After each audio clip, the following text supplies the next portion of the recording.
G'day guys, welcome back to the channel. My name's Kaitlyn and I'm an American living in beautiful Sydney, Australia. I have subscribed to a couple of expat and immigrant channels, and one of them that I absolutely love is Jovie's Home. She's an American who's been living in the Netherlands for about 10 years now. She recently put out a video called What I Tell Europeans About Moving to the US. As an American, I would probably discourage a lot of Aussies from moving to the US. But that again, I have my own reasons, I have my own bias, so I wanted to see what somebody else would say about convincing Europeans to move to the US or not to move to the US. So as always, the original video will be linked down below for you guys to check out. This is a 26-minute long video from her, so I'm going to be cutting it up in bits and pieces. I'm not going to review the entire thing. We'd be here for like 45 minutes if I did. So if you want to see all of the reasons, if you want to see the entire video, the original will be linked down below. Definitely go over there and check her out. I love her channel. She's very authentic. She's quite funny. She has such a good insight just about how different the US is from so many other places in Europe, particularly the Netherlands. So grab a bicky, grab a cuppa, and let's jump right into this video. Hey, welcome to Jovie's Home. Lately, I have been interacting with a lot of new people through my job and through activities and things that I'm doing outside the house. And almost every time that I meet a new person who is not American, they always ask me like, oh, great that you're here now, but I bet you can't wait to move back to the United States, right? And maybe my answers can surprise people what I say to that. And I thought that would be maybe interesting to make a YouTube video about. So I've had a few people ask me this as well. Will I be staying in Australia? Do I plan on moving back to the US? Am I excited to go back to the US and visit? Are Mark and I ever going to move to the States instead of staying in Australia? So I feel like this is a very, very common question that a lot of expats and immigrants get. Whether you're American or not, I feel like it's probably just a very common question for people to ask if you're ever going to move back to your home country. So one of the first things that I talk about when people ask me if I want to go back to the United States, when I tell them, oh, hell no. Your health insurance is tied to your job. If you lose that job, you lose that health insurance. That is very, very true. If you lose your job, you lose your health insurance, but you also have the option of what they call COBRA, which basically means you get the same insurance that you had previously for a certain period of time. I don't remember if it's 90 days or 6 months. But you pay a lot for that. You basically pay what you were paying on top of what your employer was paying. So you could be paying a couple $1,000s a month for that same level of health insurance coverage. In Europe, or at least in the Netherlands where we live, yes, we all pay for our own health insurance. I have the basic health insurance, and I pay about 112 euros per month for me and my 2 kids. That 112 is just for me, and then the kids are for free. And then I do have a deductible, or an own risk as it's called here, of 385 euro per year. That is so incredibly cheap. I remember as a single person in the States, I had a $3,000 deductible that I had to meet before they would cover the vast majority of my medical expenses. So if I had to go see a doctor up until I reached that deductible point, they might cover anywhere from like 20 to 60% of the bill, and that would be it. So if you had to go see somebody and they only cover 20% of the bill, the rest of that is coming out of pocket, and what you pay out of pocket goes towards that deductible. But imagine having to pay $3,000 minimum out of pocket before the health insurance that you pay a fortune for every single month really kicks in and covers anything. Here in Australia, I still have my private health insurance because my Medicare hasn't kicked in yet. I'll probably have private health insurance until sometime in February because I'm going to go see a specialist for dermatology in February. So I want to make sure that I still have my specialist coverage through my private health insurance there. But here we pay either a medical levy if you don't have private health insurance, and that's about 2% of your pay before taxes.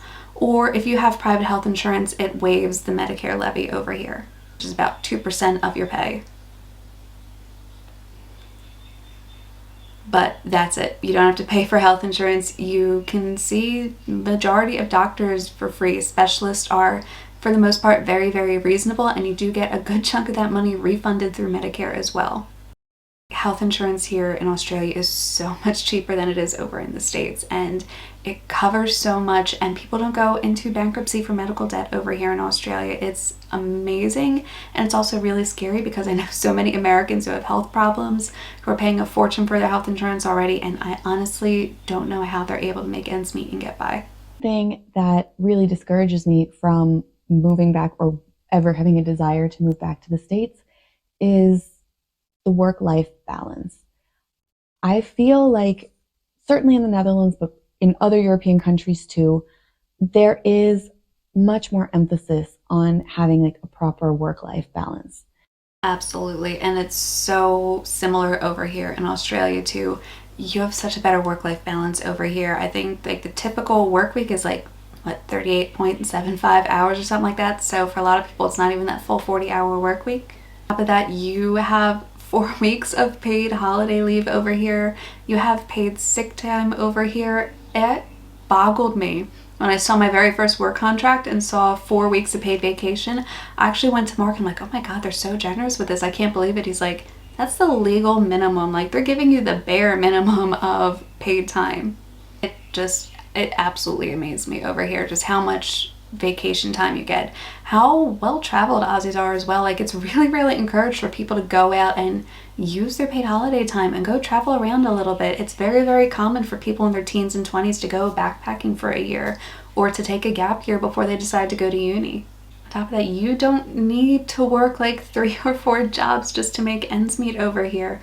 I have a full-time job, my husband has a full-time job, and we could live probably pretty comfortably on just his salary. Like, I'm working and I do YouTube on the side so that way we can get a little bit ahead, so we can save up for the down payment on a house, so we can take nicer, more expensive vacations, so we can travel to other countries, travel to other places. But it's not a necessity. It's not like we have to work 3 jobs between the two of us just to make ends meet and just to make sure that we can float by.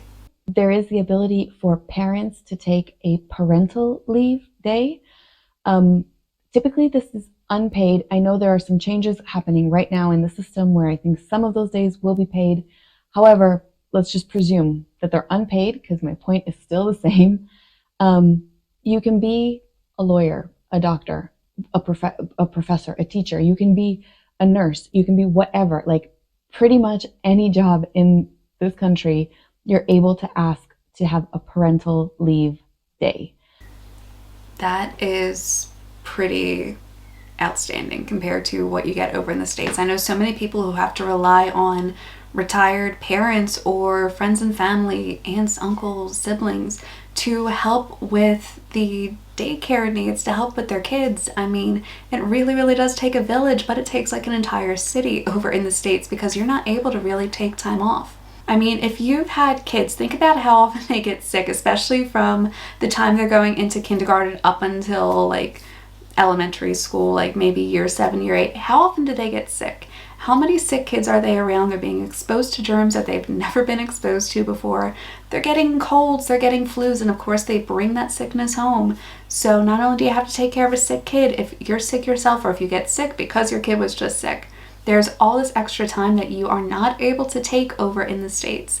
You have to come in if you're not feeling well. You have to find some way to work with your employer if you're feeling sick because your kid happened to get sick when they were in kindergarten. The idea of taking a day off to help take care of your kids is almost really looked down on in the States. You're seen as a bad employee, you're seen as lazy, you're seen as not putting the company first. I mean, if you decide to be a parent first and not an employee first, you're a terrible employee in the employer's eyes. Like, you're not supposed to have a life outside of that 40-hour work week. Next thing I want to talk about is when a Dutch person wants to move to the United States or is thinking about it or talking about it with me, one of the things that I bring up very often is, okay, but where are you moving? Like, what city do you want to live in? Because I lived in Arizona, and in Arizona, you cannot be without a car.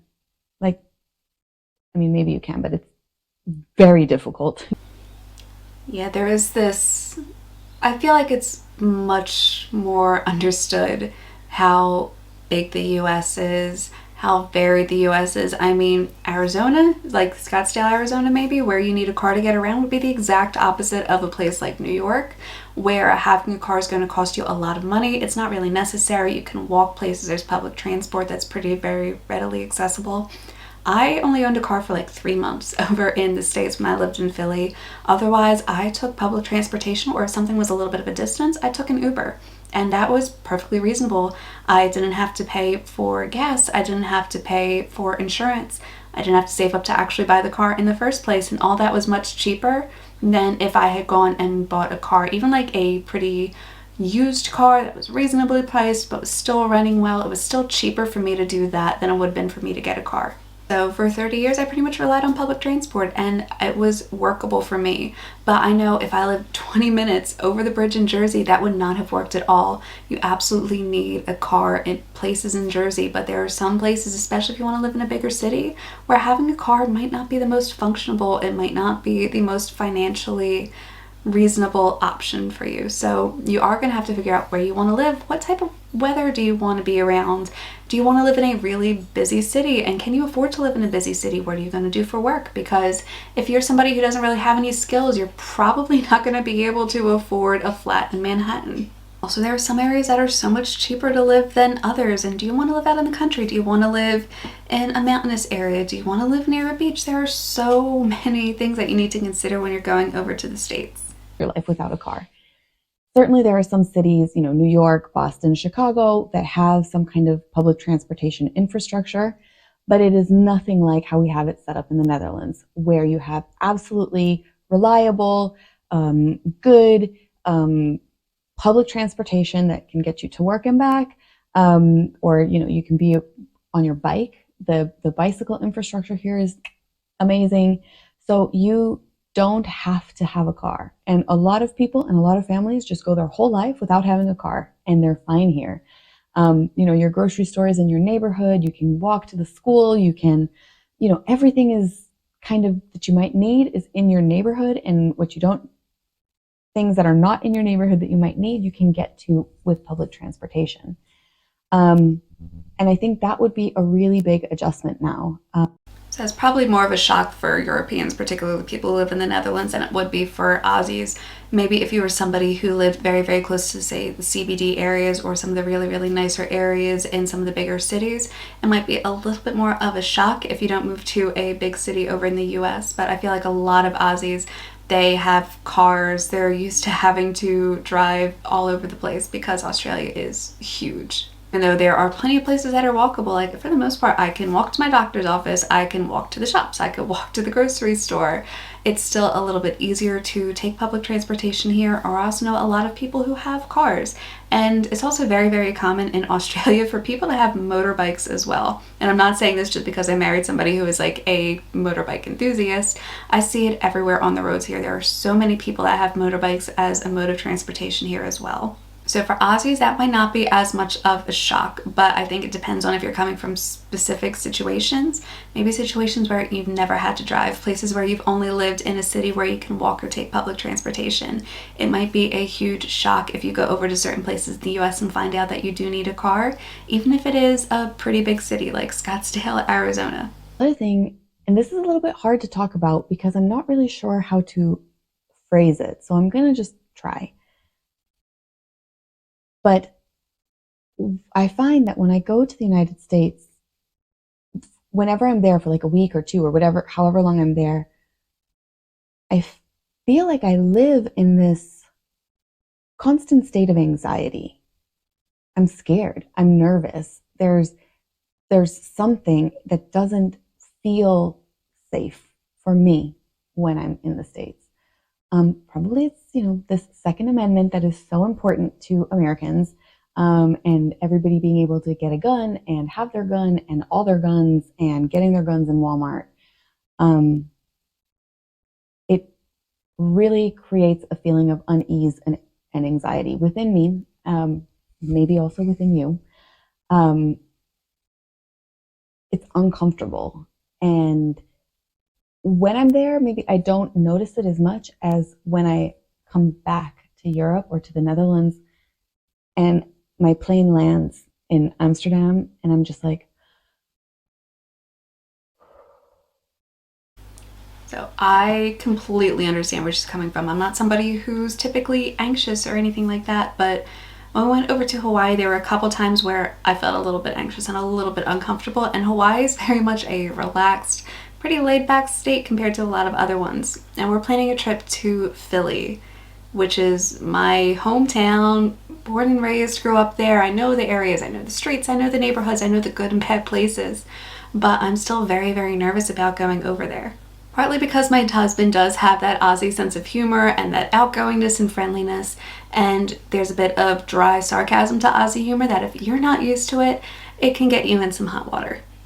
So I'm a little bit nervous that he might just make the wrong comment to the wrong person while we're there, but it's beyond something that we can control as well that makes me nervous. Last year, there was a shooting near the art museum, the Philadelphia Art Museum, where they were having this big fireworks display on the 4th of July, and a couple people were shot. Now, we're planning on going to that exact same place where there was a shooting last year, and I don't know what to expect. I don't know if I should be nervous. I don't know if anything's going to happen. There's this intense worry and intense state of fear.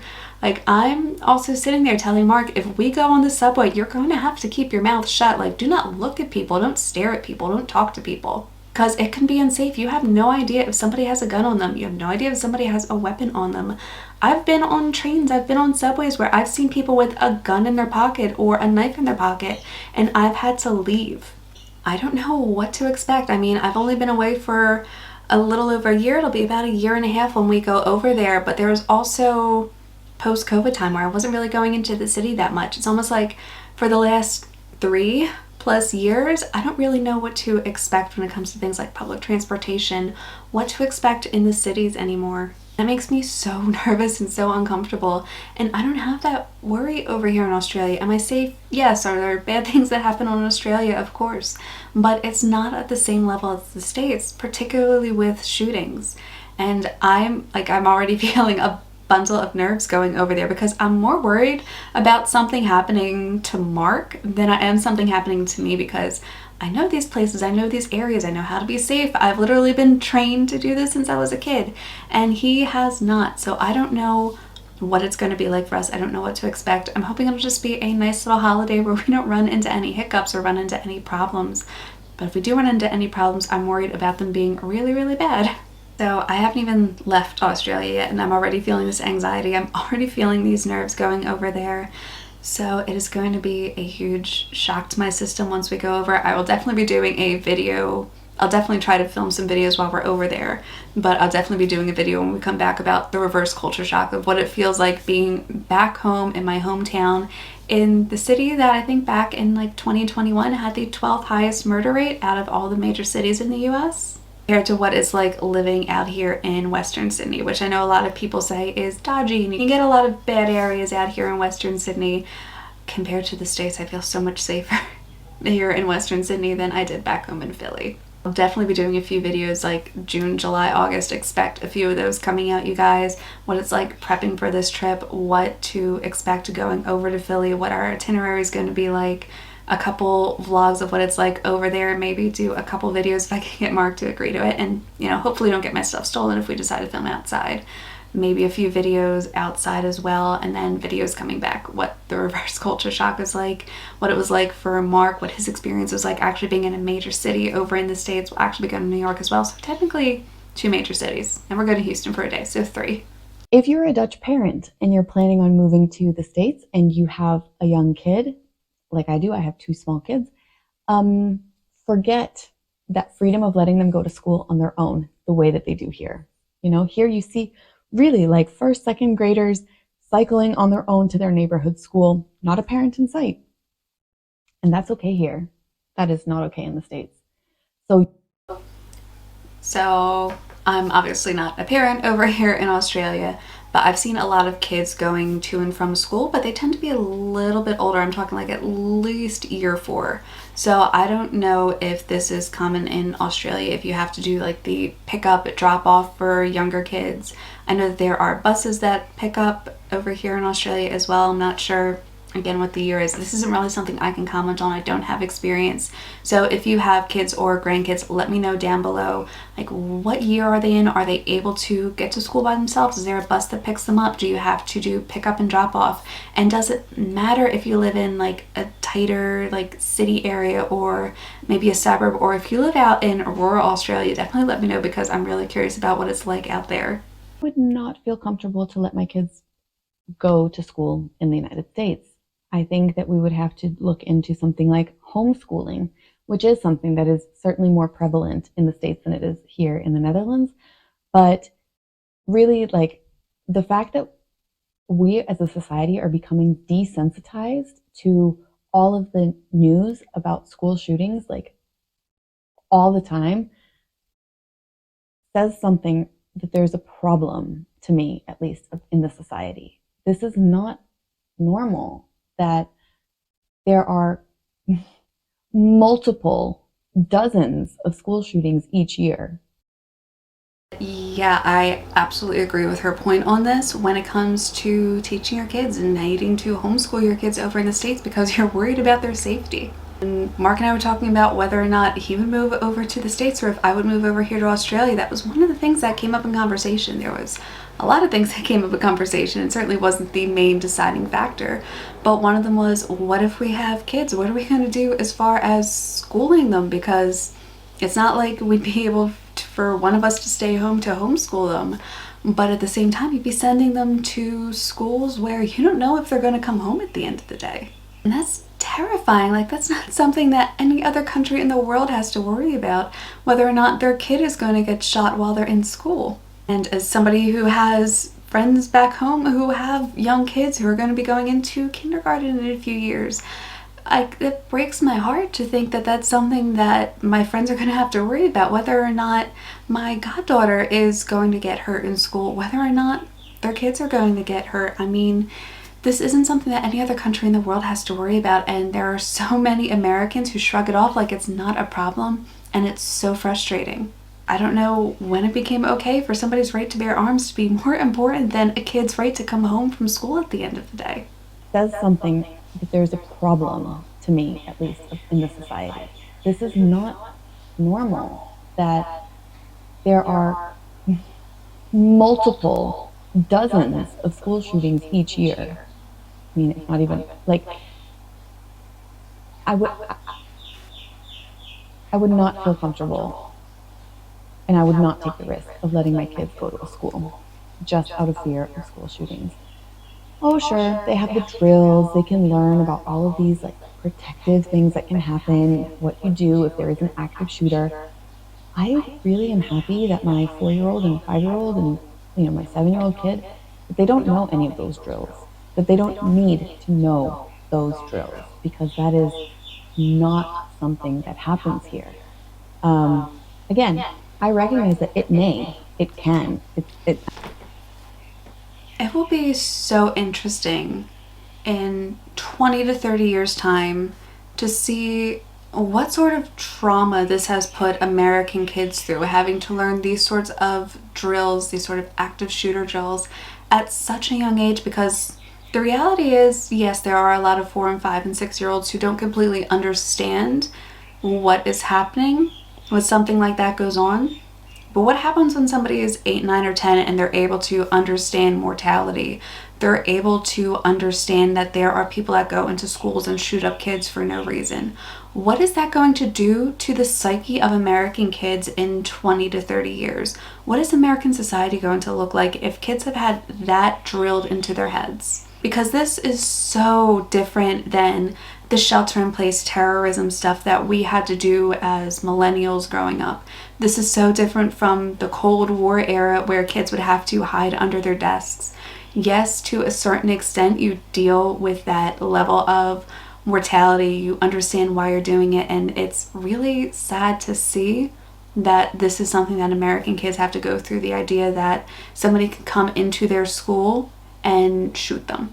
That this isn't some extreme religious fundamentals terrorist that's doing this. This isn't another country with their spies and their communism. No, this could be somebody you know. This could be a schoolmate. This could be somebody's parent. This could be a neighbor. This could be somebody you know who's coming in and killing you. Like, it's scary, but I'm wondering what this is going to do to the American psyche when these kids actually become adults. What really bothers me is this extreme discrepancy between wealth and poverty in the States. And when I was working for a Dutch company, we had our home office was in Los Angeles, very fancy place, with a golden staircase, like very fancy. All of this was very fancy. And we would end up flying to have meetings in Los Angeles, and we would go to all of these like very luxurious and fancy places. But right outside of those fancy places, you would see like hundreds of homeless people in front of neighborhoods, like multi-million-dollar homes, neighborhoods. You see homeless people. So it's not nearly as extreme over here, but Australia does have a fairly similar predatory system when it comes to this wealth gap. You're especially seeing it with housing these days. If you have 5, 6, 7 houses, but then there are homeless Aussies who've lived in houses for years, who've had no problem paying rent, but are now being kicked out of their homes and can't afford rent in the same areas or similar areas because of these ridiculous rent increases. How is that not a problem? And very similar things are happening over in the States as well. It's not just an Aussie thing. This is also a very common problem in America. I feel like you could see the gaps in schools as well, because you have public schools and you have charter schools and then you have the private schools, and a lot of people are also choosing to homeschool. I mean, the public schools, I've had to observe classes in public schools, and they are a step up from Jovie for the most part. It's really sad. It's depressing. They are so similar to prisons. They look like prisons. You go in there and it feels like a prison.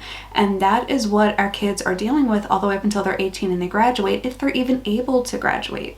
And now you have charter schools, which are a step above that, and kids have to wear uniforms, and it's taking a lot of funding from the government and putting it into these charter schools that are supposed to be better and making these public schools seem even closer to juvie centers. And if you're able to afford tens of thousands of dollars in tuition in order for your kids to go to a private, oftentimes religious-centered school, then on the one hand, good for you, because that costs so much money. But it doesn't necessarily mean that you're getting the best or an even better education. It just means that typically you're going to be a little bit safer. There's such a huge wealth gap over in the States. It's frustrating to see, because you do see it between neighborhoods, and sometimes it could be the difference between turning a corner in a neighborhood. I remember when Fishtown in Philly was this blue-collar area, nobody wanted to live in it, and now it's been gentrified and these row homes are going for millions of dollars. If you guys want me to do a video about what it's like in Fishtown, some of the places in Philly too, I know you guys really like the Australia stuff, but if you guys want to see what it's like in places in the US or in Philly, let me know down below. We can take a look at some of the houses there. There's videos about what it's like on Kensington Avenue in Philly. Oh my god, K&A is so bad. Kensington and Allegheny, you guys. I could probably do a video on that, and it's very sad to see the drug use and the prostitution stuff that's going on. It's so disheartening. But there's obviously a very huge wealth gap over in the States, and it feels like there's also a very big wealth gap over here in Australia as well. And it feels like no matter how much we work, how many hours we put in, how much we're saving up, we still cannot seem to get ahead over here. And it's so disheartening and it's so frustrating. And I know so many Aussies who are going through this. I'd much rather have my more modest salary, my more modest life, but know that those around me are also okay. When it comes down to it, it's these basics of being human and being human with each other, and saying, I don't need $1 million salary. I'm okay to have a lower salary, but then I know that my neighbors and my friends and people, even people I don't know, are going to be spending the winter like under a roof. So many Americans do not have that mindset at all. It's very much I deserve that $1 million salary because I've worked for it, I've studied for it, I've earned it. And if people are homeless, if people can't afford housing, if people can't afford food, that's on them for their poor life choices. That's the mentality and mindset of so many Americans, and I feel like that's also a little bit common in Aussies, maybe not to the same degree, but a lot of Aussies that I've met do seem to have this idea of help people out to a reasonable extent, but not at your own detriment. You shouldn't have to take a lower salary or take a pay cut in order for other people to get by. But there's also this notion that a lot of people who are healthy enough to work, who are young enough to work, who are able to work, they just don't have any skills and don't have the drive to actually get off their butts and get a job, are living on the dole, and they're living comfortably through your taxes, through government paychecks, through child support, without any real responsibilities or consequences. How many people, I'm sure there are plenty of people who are Aussies who are watching this who know at least somebody who is on the dole, who is perfectly healthy and young and capable of working, and their kids are at a school age, and there's no reason for them to not be working, but instead they're living on the dole and possibly on child support payments. I think so many Aussies know somebody who is like that. Because so many people have abused that situation and abused the government in this way, a lot of Aussies are starting to almost adopt that, I don't want to call it an American mindset because it's not just an American mindset, but adopt that idea of, well, I shouldn't have to give extra money for somebody who is able to work, who's